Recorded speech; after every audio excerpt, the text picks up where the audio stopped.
going to fill. But without any further ado, this is made possible by the Department of Education HSI STEM grant, otherwise known as E=MC². And this is the beginning of a series of talks where we will reach out to students and let them know about the challenges of the STEM pathway, and then the joys of the success once you have entered the field. So without any further ado, I want to introduce my lieutenant here who did a lot of the planning for us. And this is Dr. Leela Jewell, physics, and I'm gonna let you have the mic. All right. Thank you all. It's so good to have you here, whether it's in Lecture Forum 103 or tuning in on Zoom. It's great that we can have both options. So welcome. Some of you may be here checking out MPC and checking out STEM. And if so, special welcome to you. You are welcome to be here. The camera found me again. Excellent. So we'll do our best to keep tabs here.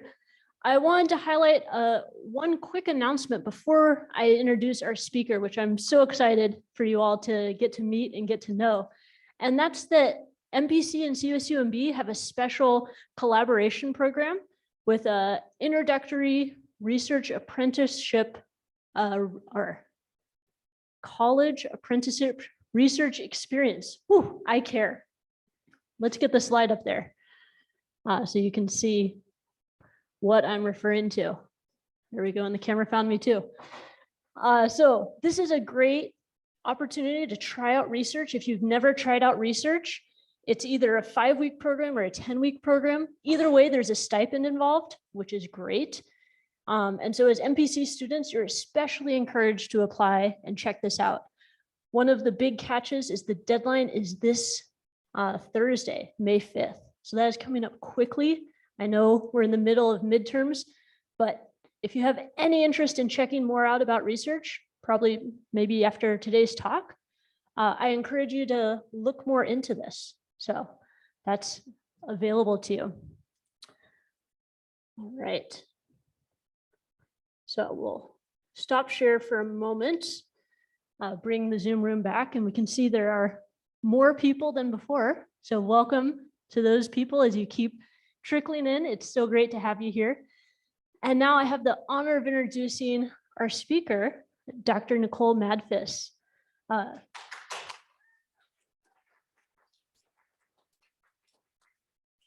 Dr. Madfis earned her Ph.D. in biology. It's long, quantitative and systems biology. So it's a very long title. Thank you. Sorry. Ask me later what it Yeah, we'd love to hear more about that in the midst of your talk. But she has so much experience in working in diversity and outreach and cares about students and helping them succeed. So I'm really excited that you get to hear from her today. She's now working as a scientific brand strategist. So that's a neat field too, right? A lot of times you only get to hear about teaching as a career, and I love teaching as a career. I will happily talk to you about it all day, every day. But now you get to hear from another perspective. So without further ado, Dr. Nicole Madfis. Thank you so much. I'm excited to be here today. And I'm not used to holding a microphone, so I might at some point put it down. Let's see how that works. No, it doesn't. So. We could get it in there. You think so? Yeah.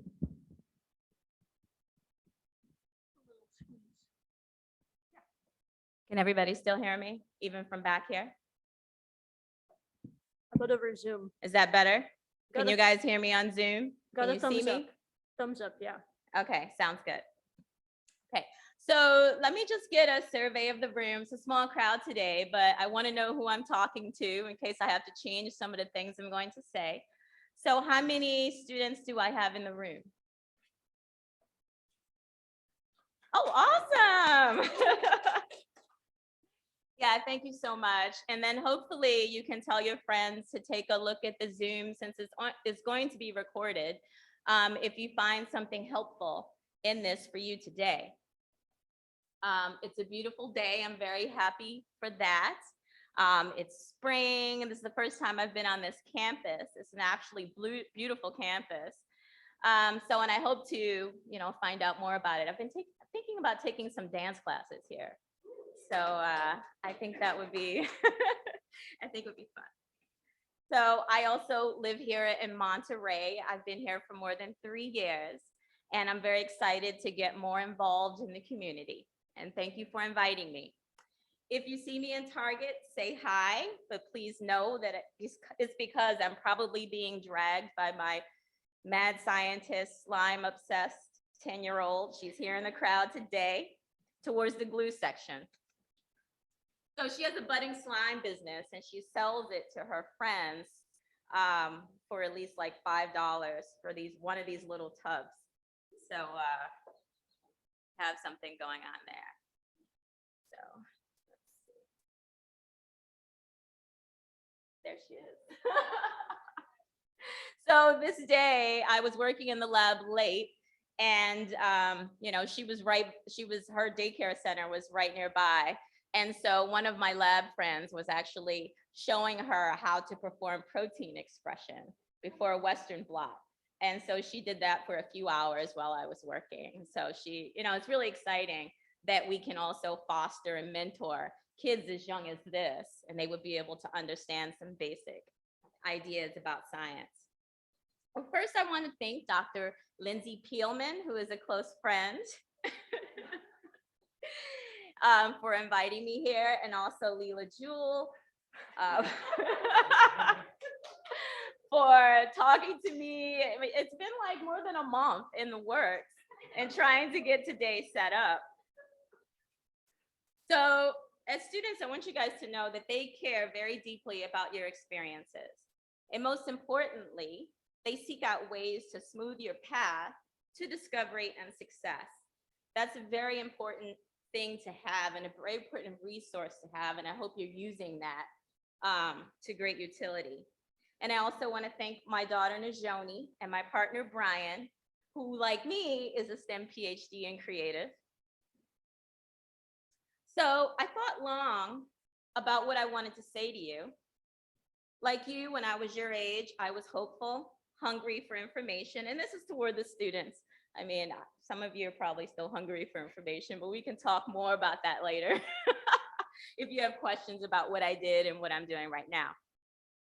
So when I was your age, I was hungry and hopeful for mentorship as well, but not really knowing how to get it and how to get what I needed from it. One thing I did learn very early is knowing that I had to be comfortable with being the only one in the room. Being the only one in the room means that while you're not physically alone, the people next to you may not have the same experiences, reactions, language, way of thinking that you do, and you may have to adapt to the majority of others in the room.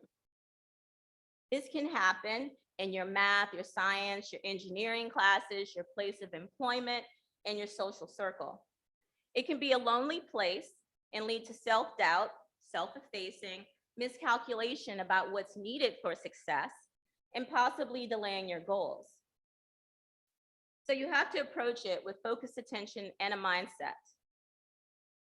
Today, I will talk about my early experiences with being the only one in the room, what I learned along the way, what I did, and how I think it's important to transcend what it means to be the only one in the room. I will talk not only about educational and the career decisions that I made, but also the decisions in my life that were pivotal. And you will learn that you can do a variety of things in STEM without having to be in a lab or be a physician.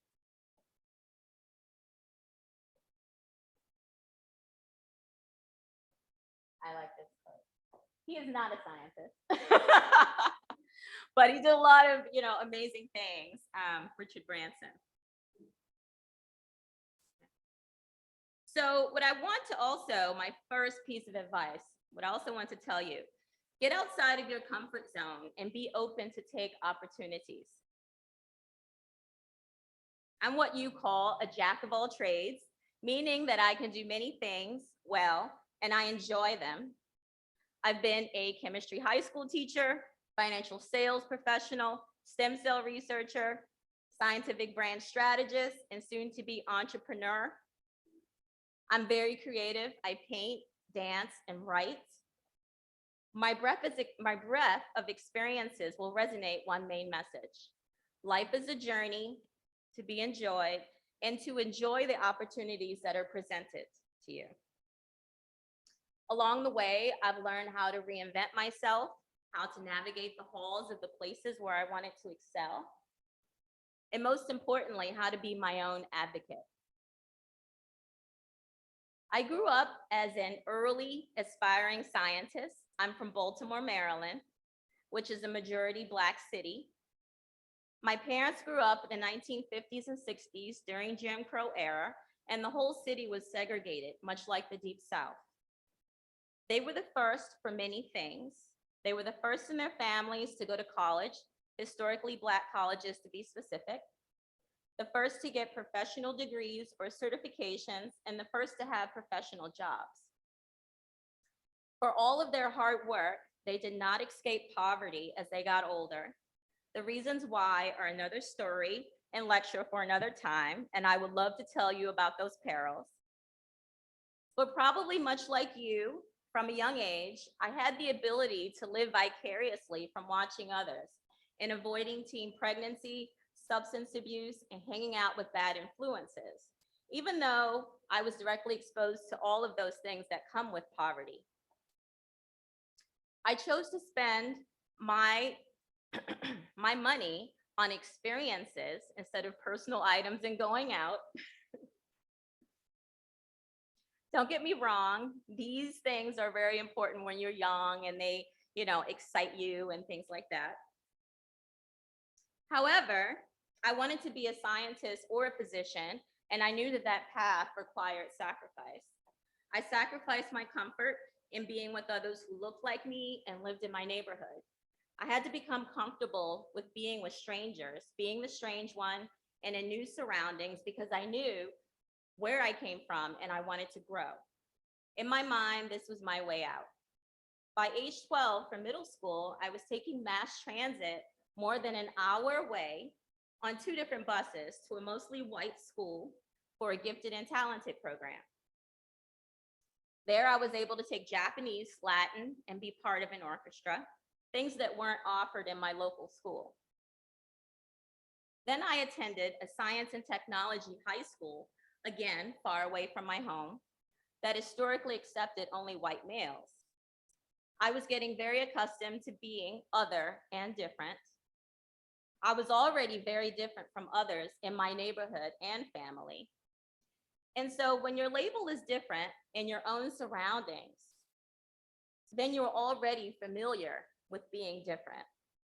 So even being different in new culture and new surroundings isn't so difficult anymore. I was accepted to college a year early in Baltimore, but I turned it down so that I could eventually leave Baltimore and try to find my place in the world. I already knew what was back home, but what I didn't know what was ahead, and that excited me.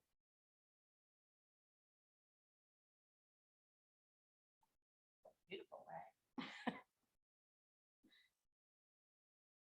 So I decided that after years of being around boys in tech classes, that I would go to a women's college. I had a second cousin who I had met only a few times. She finished her Ph.D. in Russian studies. Yeah, that was kind of interesting for a Black woman back then. That was like in the late 80s, early 90s. She spoke highly of her alma mater, which is the school you see here, Randolph-Macon Women's College. It introduced me to the songs, traditions, and relayed to me how idyllic her time was. I was an athlete and considered myself charming and popular, so I was excited to have the time of my life there too. When I got there, it was so very different than anything that I had ever encountered. Tuition was over $30,000 per year. This was back in the early 90s, so you could think of inflation, how much it probably costs now. And some women had brought their horses with them, which cost over $10,000 per year alone to board them. So if you can imagine. One of the women I would catch car rides back home to Baltimore with. She lived only 20 minutes away, but that was in a mansion. And her father was part owner of a Major League Baseball team, the Baltimore Orioles, among other things. That completely blew my mind that people live that way. Now, I wasn't prepared for the anti-Blackness and microaggressions that I endured in that college. It was one of the country's oldest women's colleges.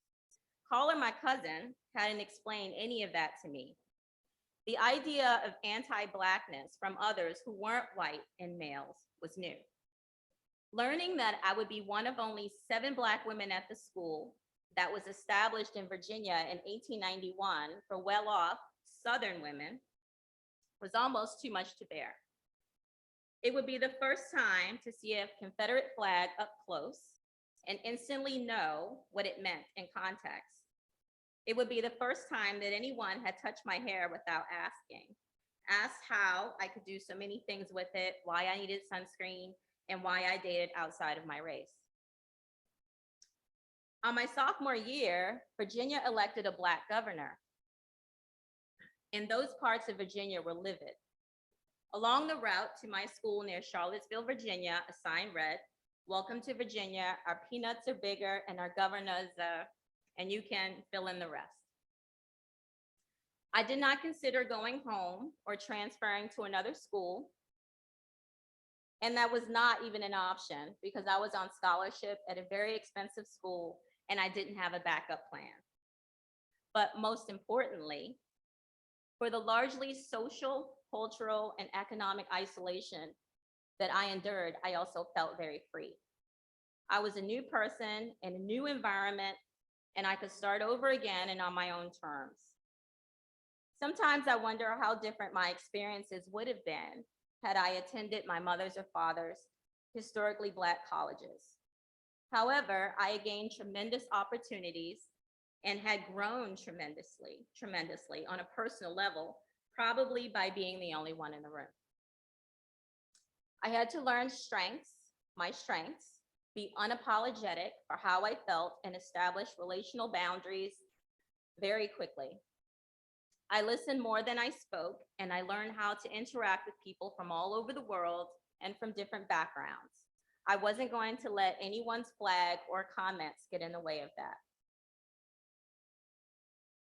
So from a young age, I've been the only one in the room sometimes, and there was comfort in knowing that I would return home every day to what was familiar. As you get older and follow along the educational paths in STEM, you will accept new opportunities, and those opportunities will be offered to very few. These are the places where you may be the only one in the room and home takes on another meaning. So I say, learn to be malleable and nimble when you're young, so that when you're older, being agile is second nature. So taking that leap would lead to many great opportunities that would change the course of my life, which leads me to another piece of advice: be a student of life. Now I'm going to discuss 3 pivotal events in my life, and you are at the cusp of what would be turning points in yours. These events include traveling abroad and living abroad at age 19, changing my path from pre-med and going to graduate school. My college sponsored me for a writing program that included studying abroad in the UK. I was not a great writer, but I wanted to be better, so I worked hard to gain admittance. I had no idea what it would be like, and I had no money besides my scholarship. But there, I lived in a mansion with 8 other women.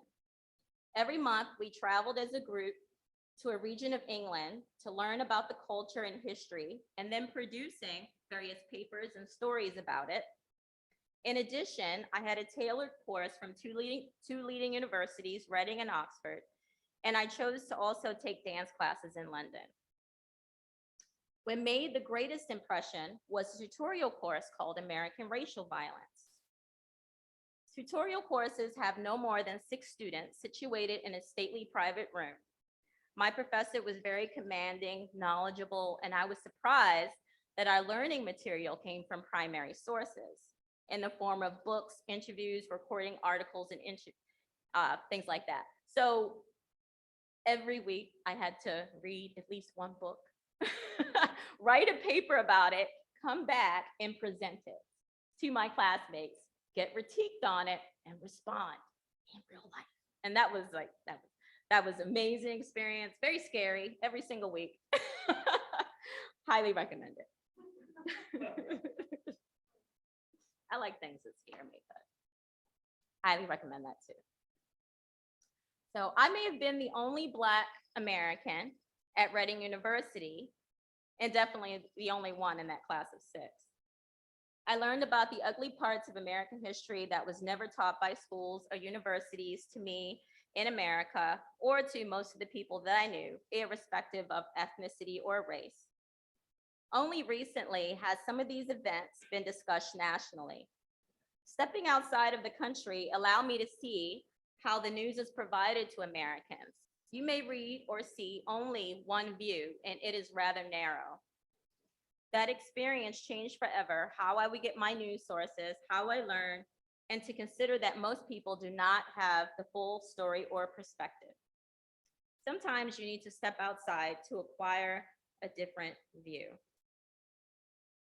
So in college, I was also pre-med and was connected to the chair of general surgery at a major hospital in New Jersey. His wife was an alumnus of my school and offered me and another pre-med student to live at their home for the summer and have an internship in the surgery ward. For 5 days a week, I attended rounds with physicians and residents to review pre- and post-operative patients. When not on the hospital wards, I was either watching surgeries back to back or researching in the library in preparation for a presentation or weekly surgery journal club.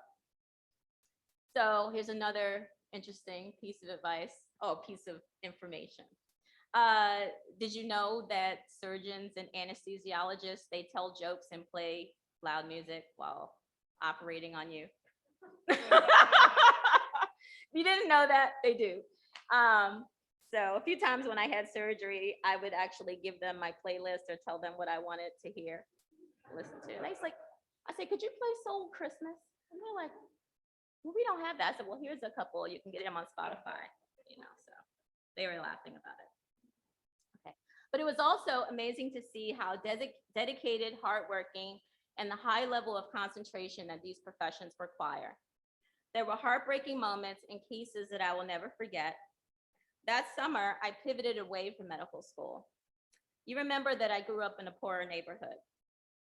Well, in those neighborhoods are older Black women who stand alone on bus stops and then carry large bags or push carts back to their homes. So many of you may know, some of you may know what I'm referring to. The bags are many and their ankles are swollen from edema, which is tissue swelling. This is a telltale sign of kidney or cardiovascular disease. In the preoperative room or the surgery ward, I met one such woman named Minnie just before she was about to have her other leg amputated.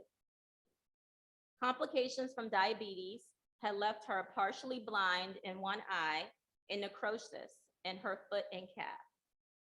The resident that I had been shadowing informed her that she may not survive the surgery and had to sign a living will or do not resuscitate directive. No one in her family had completed one for her or assisted her beforehand. She was alone, and while the others had walked away, I stayed to hold her hand while she cried. At that time, I was the only one in the room who could have understood how she felt. I felt connected to her because she and I were from a similar place. After this, I decided my course would be elsewhere. And I can talk to you about that some other time if you have any questions. So I could tell you stories about my life and working at the Smithsonian and NASA Goddard Space Flight Center, working and living at the Biosphere 2 facility, and probably serving as the youngest high school chemistry teacher that you had ever seen. That was in my early 20s. And also living in Japan for 3 years. So I also want to tell you there was not a special formula to obtain these opportunities. I sought them out, and some of them were also placed in my path because I would gather as many mentors and allies as I could. So now I'll fast forward to graduate school.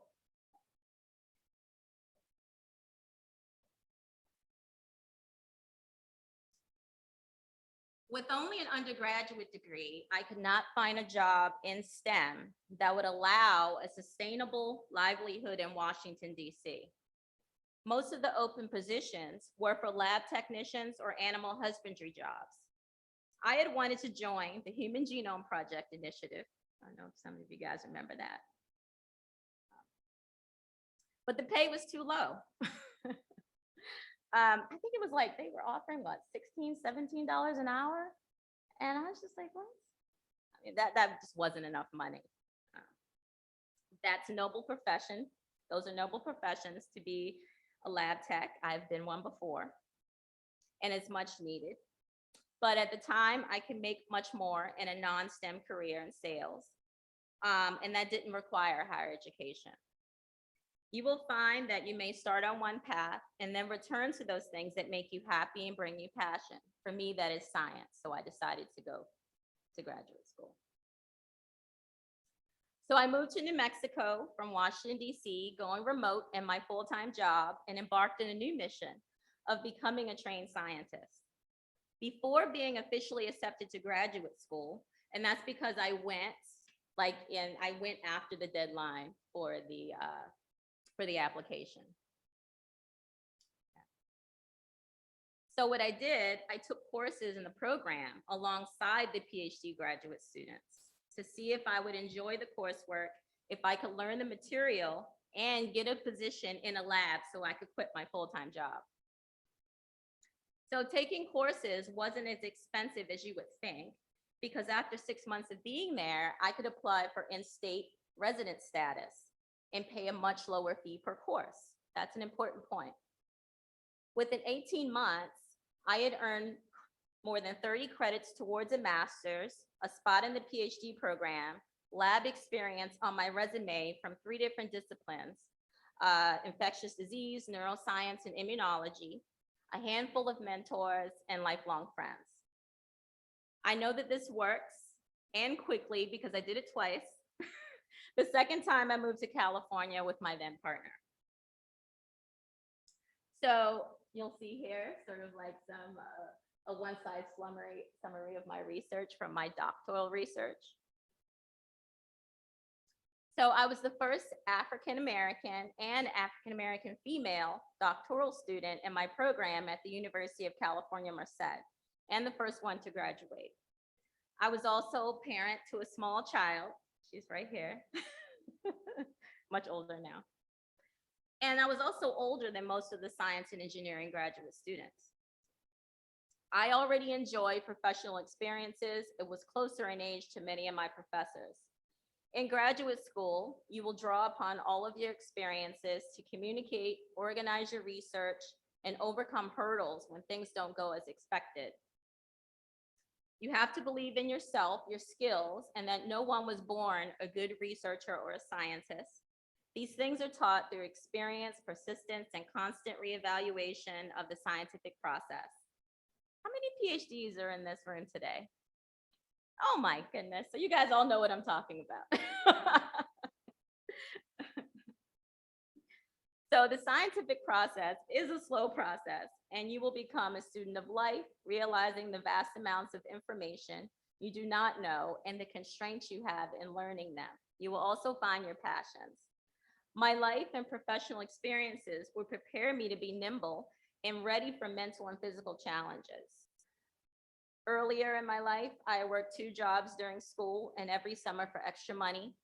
And there I learned to separate my self-worth from my achievements, that success is a process that happens with consistent action, that I don't have to be perfect, that I can be passionate and leave my work at the lab and not bring it home.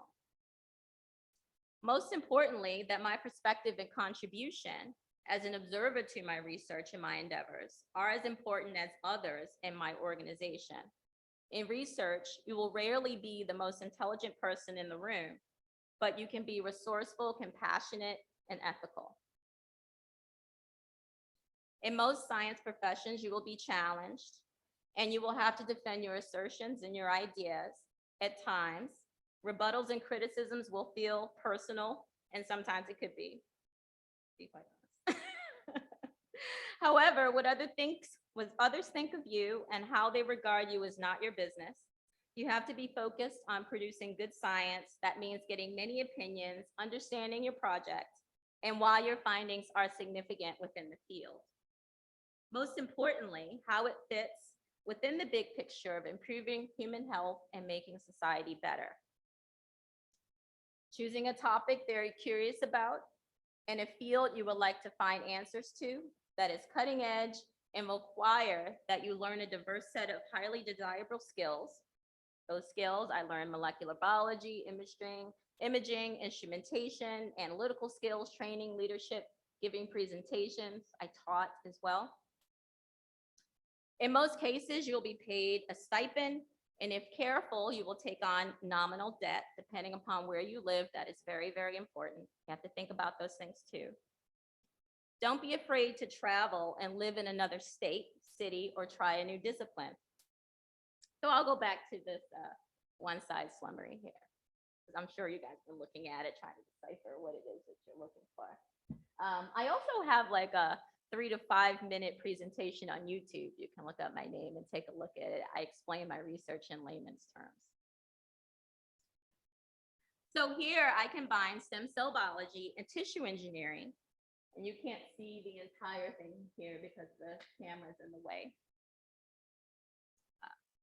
To create models for studying how human blood vessels form, and then created microtissue patches with small blood vessels. The crux of my research is that you could take cells from a blood sample, a hair follicle, or a piece of skin, turn back the clock on those cells, and then with growth factors that you see here up in the top left, it's like a recipe of sorts, a protocol. And then you can use that to make different types of cells within the body, be it a heart cell, brain cell, kidney cell. And so we do that for regenerative medicine, also for cellular therapeutics. So I had multiple job offers before leaving grad school, and that was primarily because I sought them out and had the help of other PhDs along the way. So combined with my previous work experience, my master's and doctorate degrees, I do enjoy a high level of job security. Like many who have attained higher level education, we are considered technical experts and multi-hyphenates. I'm considered a technical expert as an immunologist, vascular biologist, tissue engineer, stem cell biologist, flow cytometrist, genomicist, the list goes on.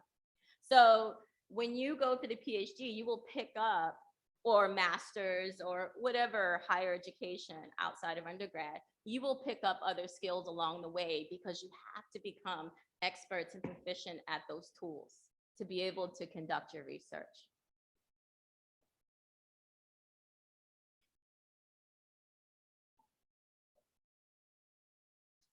So Pew Research states, Blacks make up 11% of the US workforce overall, but represent 9% of STEM workers, while Hispanics comprise of 16% of the US workforce, but only 7% of all STEM workers.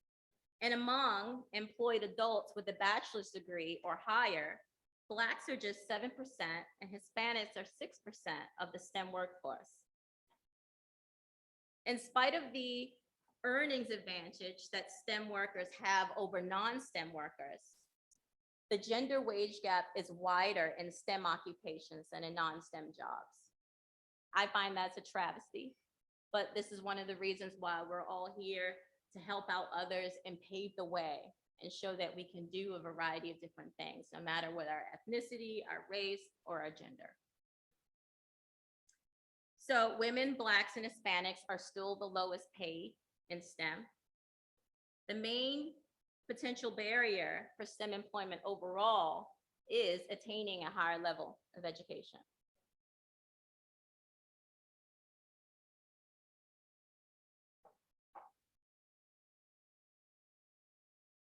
Here, I just listed some ideas, things that I have actually taken advantage of myself that I felt would be helpful for you. The National Research Mentoring Network was really pivotal for me. The idea and its mission is to provide researchers across all stages in biomedical, behavioral, clinical, and social scientists with mentorship and professional development programming. And it emphasizes the benefits and challenges of diversity, inclusivity, and culture. So there's over like 6,000 professionals that they have, and they will match you up with someone in your interest. I had a person, she was amazing. We spoke for 6 months. We are still friends to this day. And that was like, what, 6, 7 years ago. And we're still friends to this day. But she was very pivotal for me. And there's also other organizations such as NSBE and SACNES. I'm not sure if you're familiar with both, but what I have done in the past, I've reached out to people from all over the country, asked them about various opportunities. I've attended events. When I was in University Merced, I came all the way to Stanford to attend events with people from these organizations. And what they do, they tell you exactly where you can find opportunities. They give you hints, they give you resources, all sorts of things. That's my gratitude alarm. It goes off at 12:40 every day. I am very grateful to be here today. It's also a nice alarm clock too, to tell me how far, how much longer I have to go for you. So find and become part of organizations and people creating the paths to help you. Find out about any training or mentor programs. You will find many opportunities here, and especially when joining the events. Become familiar with your path so that you are aware what it would take for you to get there. So one of the reasons why there are only 9 and 7% of Black Americans and Latinos in STEM are resources and opportunity.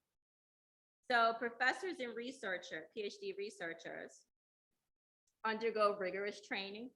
For a master's, that's 2 to 4 years. If you decide to get a master's, Ph.D., an additional 4 to 6. If you decide for postdoctoral training, that's another 2 to 5 years, all barely making $22,000 a year. Right? Some of you are shaking your heads like, yes, we know. That's no more than $20 an hour, guys. How do you support yourself? Okay. What some people do not realize is that some professors and researchers do come from well-off families, families that will buy their homes for them to live in, and some of you guys have witnessed that, to support them monetarily throughout the process until they are professors. I've had a few professors tell me that they probably would not have made it, or that they would have had their families much later in life. I'm here to tell you, you don't have to be wealthy or well off to be successful in STEM. There are many avenues to reach your goals, so aim high and seek the help that you need. You can also use some of the resources that I've listed here, such as learn.org, to find out how much money you would need to save. It can help match you to professions of your interest based on various personality types, things like that, what you're interested in, how your skills match up. You can also set up a 2 to 3 year plan for how long it takes to prepare for courses, tests, such as the GRE or the MCAT. You can also start looking at the qualifications that you would need. I myself, when I'm looking for jobs or if I want to look for different skills, I use LinkedIn and Twitter as a resource. You can find information on what a person does, their training, the number of years they spent doing each, and how they got there. You can search for different job opportunities or the company that you want to work for on LinkedIn. It will list the type of degree, the specific experience that's desired, how many years are needed. You can also find out whether or not you have those skills for the job that you want. or whether you want to do those jobs, most importantly. So they will list the qualification that they desire, but just realize that those things are not necessarily a must. You should definitely remember that. They're wants, they're not must-haves. And I feel that a lot of women, and it's been shown, it's been talked about, a lot of women will only apply to jobs where they are 100% match up with the qualifications that are listed there. It's important that you know you don't have to. You have to be able to market, sell yourself, and communicate with the job, with the hiring manager and the HR professional, what your qualifications are and what you bring to the table for that particular job. You have to be able to speak in terms that, in terms of the job, the lingo for the job, that type of thing. So that's one of the huge things that I've heard them actually speak about. I'll skip that part because there's not a lot of students in there. So I'll go on. So my next piece of advice, be the voice to the public because your expertise is needed. In 2003, I was living in Japan at the time and traveling through Thailand for a race. The borders between the countries were heavily checked for contagion. Hong Kong was shut down for quarantine, and one of my friends barely made it to us. That was the first SARS-CoV outbreak, and it hit densely packed cities in China and Taiwan very hard. Many people died because there was no testing structure or infrastructure to care for the large numbers of those who were critically ill. I love that book. In 2000, how many people have heard about this book or read it? No? Brian, of course. Okay. In 2006, I read The Coming Plague by Laurie Garrett. She's a Pulitzer Prize winning author and writer. It draws a frightening portrait of the myriad of infectious diseases threatening humankind, both familiar ones like tuberculosis, malaria, bubonic plague, and AIDS, and the newly emerging infectious diseases such as swine flu and H1N1. She wrote that back in 1995. These diseases, she argued, will be born of unsustainable agricultural practices, a warming planet, and the displacement of wild animals from their habitats. However, its effect on our human society would be made worse by health disparities. This book was strangely prophetic, and it was also one of the reasons I decided to go to graduate school. Garrett postulated that many would die because we would not be prepared and that we had so much inequity in our global health infrastructure. That definitely lit a fire for me. And I want to tell you, you are needed in the STEM fields.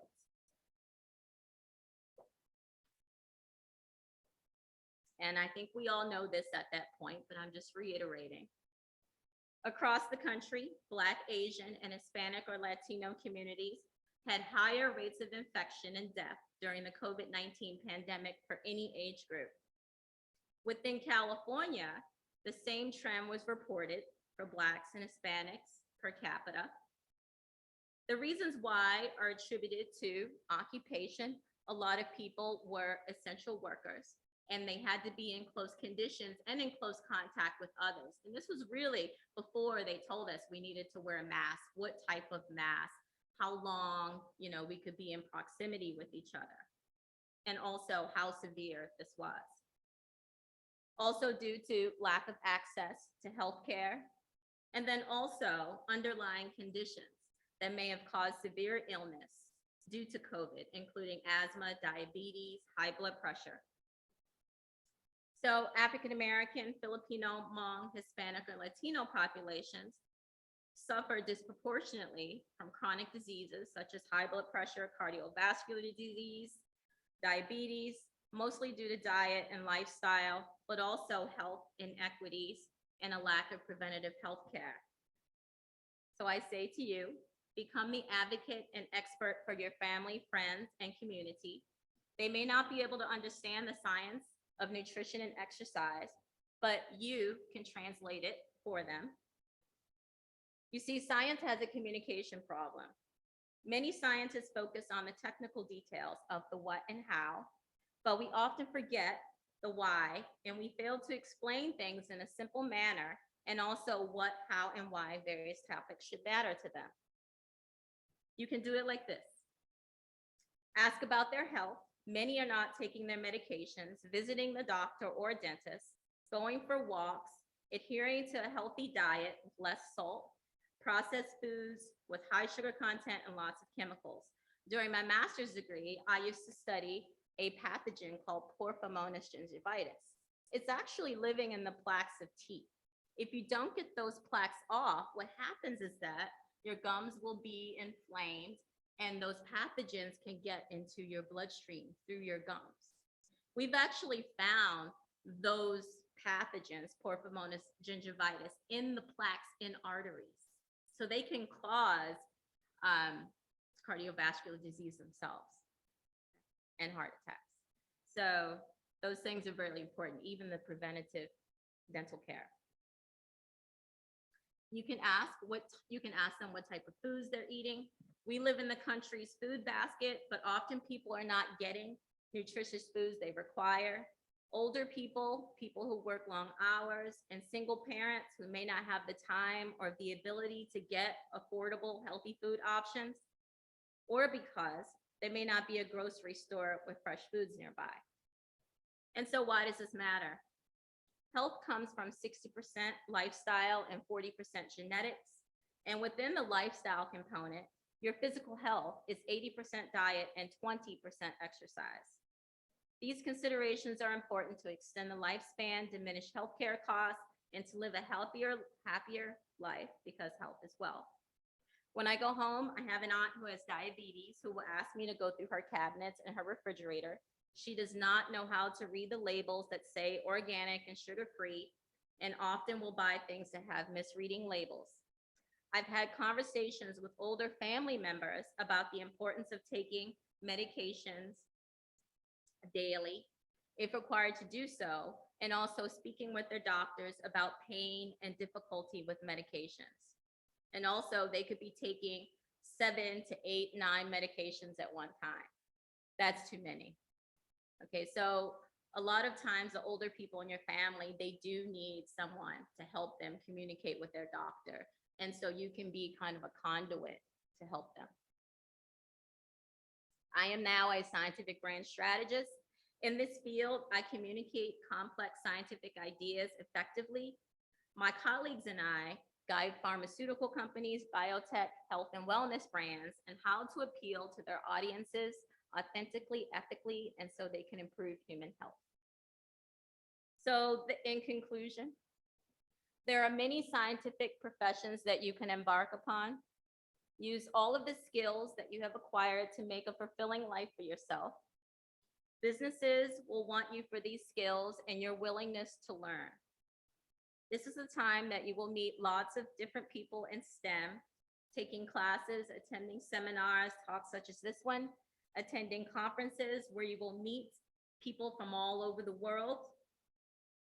Be comfortable with being the only one in the room so that you will be able to make change. So be flexible, be proud, be knowledgeable, and don't be afraid to make mistakes or try something new. You will be successful in doing all these things if you keep some of the things in mind, and then also pave the way for others. While you are the only one in the room, it may be the only one like you, there are others who are following the same path. So seek them out and learn from each other. And lastly, being the only one in the room matters because others behind you need to see a physical manifestation of their dreams. If you're the first, then others can easily imagine other people like you in similar places. I hope that my being here today makes your dreams more tangible, even if you're not sure at this moment what you want to do. Good luck.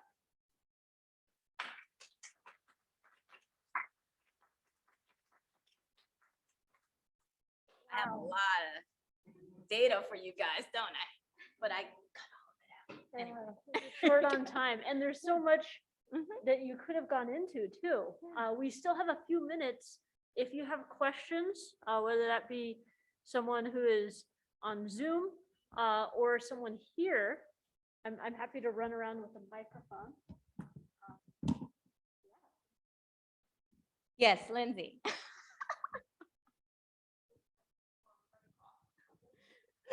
Hi, I have a question, Sure. Dr. Madfis. My question is, how pivotal was being in an internship for your career for launching that? Oh, I couldn't tell you how many internships I've done. I've done a lot of internships. Yeah, oh my goodness. Whew, I've probably done no less than 10, to be quite honest with you. But just being able to talk to people and see how people work from day to day, what people are doing on a daily basis, being able to actually do the work myself to see if it's something that I want to do. And also I've had internships. I've done internships for students. I've been a mentor for a variety of different students, graduate school. Also, when I was a high school teacher, I mentored students and I saw their grades increase, you know, where they were on the cusp of not even being able to do the internship because their GPA didn't meet. I would have them come in anyway and their grades would go up. So the idea is that you are able to make a more of a connection with the subject matter and then also with people, you know, that are actually doing those professions. Yeah, so I would say that's it. Thank you so much. You're welcome. You'll become more passionate. Oh, Najoni has a question too. Oh, lots of people. You have a question? Oh. Hi. Hi, I was teaching a chemistry lab this morning and my students asked me to ask you 2 questions. So the first one is this one. What motivated you to persevere through your academic lows? So I'll let you answer that. And I then can answer that. Yeah, you know, one thing I did not say for all of the cool stuff, successes that I might have had, there were some failures in there. You know, so for every internship or opportunity that I got, there are probably 4 or 5 that I didn't get. But even when I thought that I wasn't going to do well, I was able to find other things outside that I could do to bolster my self-esteem and my motivation. For example, in graduate school, I learned how to garden. I learned how to sew. I love to run. So there's various things that I would do to bolster my self-esteem. Now I meditate.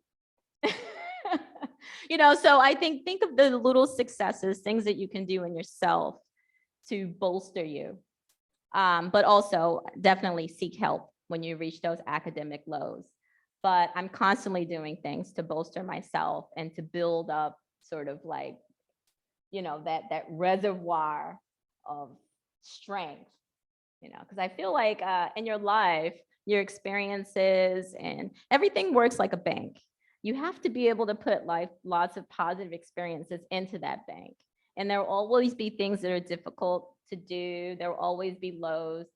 But if you have like a reservoir of positive experiences and things that make you happy, when those things come, you're like, you know, I expected that. It's just part of life. You know, you have a much smoother path. you. Okay, I have a second one here. They were very intrigued about what is quantitative and systems biology. Ooh, So if okay. you could explain that a little bit more. Yeah. Thank you. So mostly in STEM, most things are quantitative, right? So you are getting together data. So a huge part of my degree was bioinformatics, which really is looking at multiple data sets. And so we would get data sets from our research. For me, it was single cell research as well as genetic expression. I wish I could go back, but it was also looking at gene expression. So comparing gene expression across different cell types in large data sets, putting them together and coming up with ideas and results, doing very meta-analysis. You could do that between organisms as well. What are similarities, like from mouse to human to Drosophila? Things that might hold true, right? And give you some insights as to how to create drugs, those types of things. And then, and so that's like the quantitative in the systems part. So using like a more holistic interdisciplinary approach to solve, the questions that we have or the problems that we have in science and human health.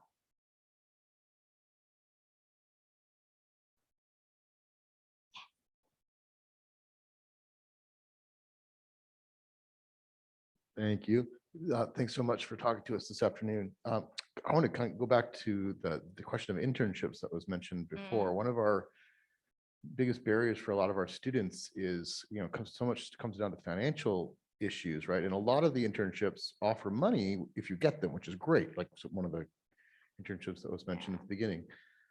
But then to be gone from your job or for 10 weeks or something like that, for a lot of our students often means having to leave a job. And then, they get paid while they're on an internship, but what do they do when they get back? And I find that hits our students disproportionately depending on background. And so I'm just wondering in your experiences, or if when you're sort of recommending things to people you talk to, are there other avenues or other methodologies that you can think of to make those even paid internships more appealing and viable for a broader segment of the students?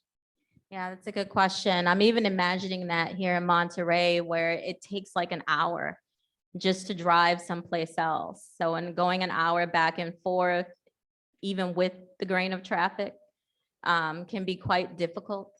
I would say definitely reach out to, and I'm sure you already have, Santa Cruz. There's a variety of different companies in that area up in Scotts Valley that would probably love, like biotech companies. I visited myself in my previous job, that would probably love to take students in STEM.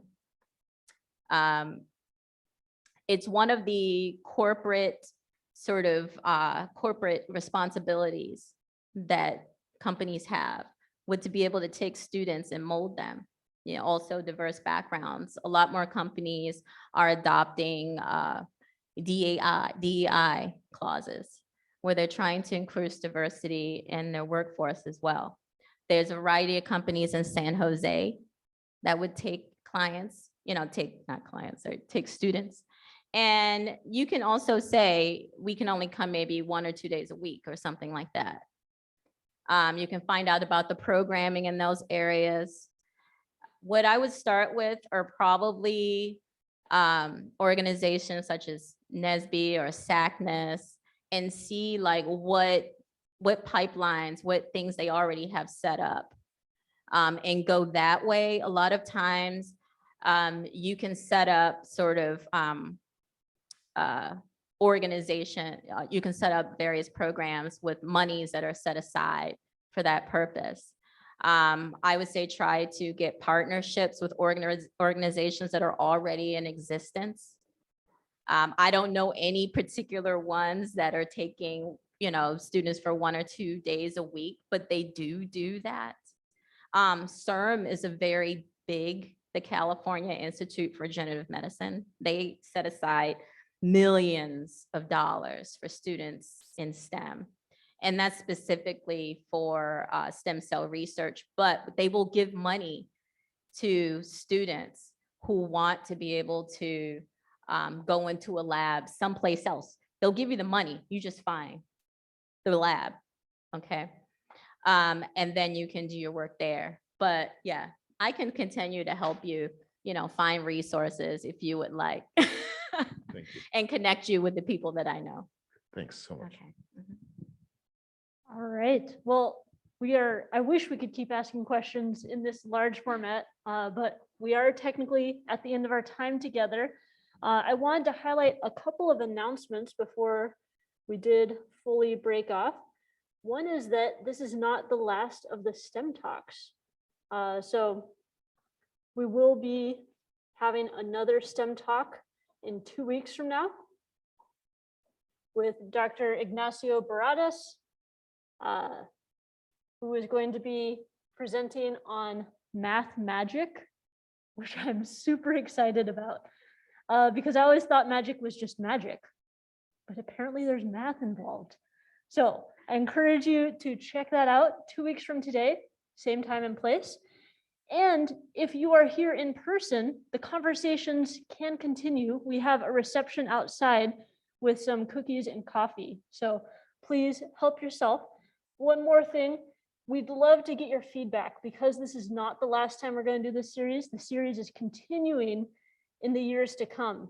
And so we put together a brief survey that if you fill it out, you can get entered to win a $25 gift certificate to Ardent Culinaire, which is our on-campus food. So you can get fresh food, cold drinks, hot coffee, which is great. So if you're in person, there's some QR codes that you can scan on your way out, or you can go to tinyurl.com/STEM-talks. On Zoom, I saw it already pop up in the chat. So thank you, Tim, for doing that. Lots of thank yous in the chats as well. And so that concludes all the announcements. Let's once more give a big round of applause and thank you to Dr. Nicole Madfis.